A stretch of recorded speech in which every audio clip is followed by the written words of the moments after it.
When we talk about putting our different breeds and types of cattle together, one of the things that you've probably run across in recent years are formulas, breed type formulas that tell you what you're supposed to produce and what you're not supposed to.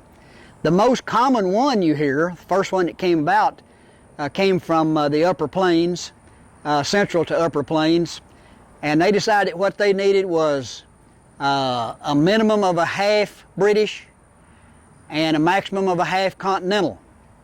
And for that gives you a trade-off, a balance between marbling ability on the one hand and leanness on the other. That works fine.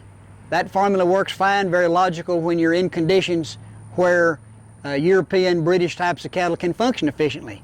But if you get under subtropical conditions, not to mention tropical, then you've got some other considerations. Now, the next formula that came along kept the minimum of half British, maximum of half continental, and then stuck in a maximum of a fourth Bos indicus, that is Brahman type ear.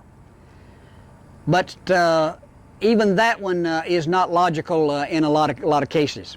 I think a more logical formula for a lot of the South and Southwest, if you want to just throw out one formula, is a minimum of a fourth British, maximum half continental, and maximum of fourth Bos indicus, and use that as a base, but vary it depending on your conditions and also the market.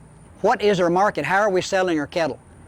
The vast majority of cattle in this country are still sold based on some buyer looking at them and estimating things about them. Breed type, genetic composition, and so forth.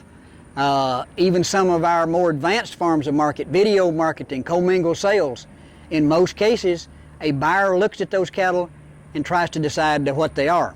If that's the case, then you can kind of use this breed formula as a guide to producing cattle that visibly fit what the buyers want. If you're going all the way through and selling fed cattle on a carcass grid, then what the cattle look like not important, but the breed type formula can be used in allowing you maybe to predict what the outcome in the carcass is going to be, give you some idea of which of the different types of grids, a high quality grid, lean beef grid, and so forth, which one of those you might want to aim for. So there is no magic formula. It's something that we can keep in mind, use as a baseline, and vary it according to our production conditions and our markets.